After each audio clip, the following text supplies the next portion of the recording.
എടാ, fourth സെമ്മിന്റെ first സെക്ഷനിലായിരിക്കുന്നു, അതും pharmacology.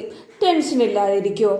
എക്സാമിന്റെ തലേ ദിവസം രാവിലെ മുതൽ വൈകുന്നേരം വരെയും ഓരോ മരുന്നിന്റെയും ക്ലാസിഫിക്കേഷൻ, അത് ആർക്ക് കൊടുക്കാം, ആർക്ക് കൊടുത്തുകൂടാ എന്നൊക്കെ പഠിക്കുകയായിരുന്നു. അതും എഴുതി എഴുതി എഴുതി പഠിക്കുമായിരുന്നു.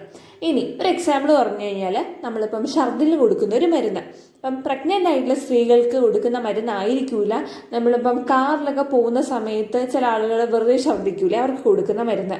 അപ്പം ഒരു മരുന്നിൻ്റെ ആക്ഷനും കോൺട്രാ ഇൻഡിക്കേഷനൊന്നും മറ്റൊരു മരുന്ന് ചോദിച്ചു കഴിഞ്ഞാൽ എഴുതിയിട്ട് കാര്യമില്ലല്ലോ. ഈവെന്തോ ഛർദിലിന് കൊടുക്കുന്ന മരുന്നാണെന്ന് പറഞ്ഞാലും. ഇതെല്ലാം പോട്ടെ, ഇനി അടുത്ത വില്ലനായിട്ട് വരുന്നതാണ് സ്പെല്ലിംഗ് മിസ്റ്റേക്ക്.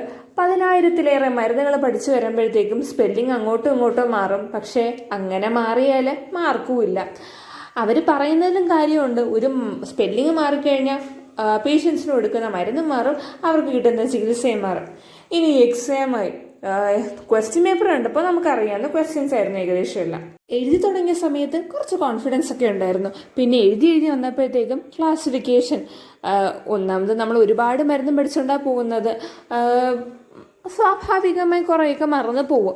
എങ്കിലും നമ്മൾ പഠിക്കുന്ന പ്രോസസ്സാണ്, ഫൈനൽ എക്സാം അല്ല. ഇനിയും ഒരുപാട് പഠിക്കാനുണ്ട് എന്നൊരു റിയലൈസേഷൻ നമുക്ക് സമാധാനം തരും. അപ്പോഴേ അടുത്ത വില്ലൻ MCQ ഒന്നും പറഞ്ഞുകൂടായിരുന്നു. ഞാൻ പഠിച്ച ഒരു ക്ലാസിഫിക്കേഷനകത്തും ഇല്ലാത്ത കുറേ ട്രക്സാണ് ചോദിച്ചത്. അപ്പം തന്നെ എക്സാമിൻ്റെ റിസൾട്ടിൻ്റെ ഒരു തീരുമാനമായിട്ടുണ്ട്. നിങ്ങൾക്കും എങ്ങനെയാണ് ഫാർമക്കോളജി എന്ന് പറയണം കേട്ടോ. നിങ്ങൾ ഭയങ്കര ഫാഷനേറ്റ് ആയിട്ട് പഠിക്കുന്നവരാണോ, അതേ ജസ്റ്റ് തട്ടിയും മുട്ടിയും പോണവരാണോ എന്നൊന്ന് പറയാം കേട്ടോ കമൻറ്റ് ബോക്സിൽ.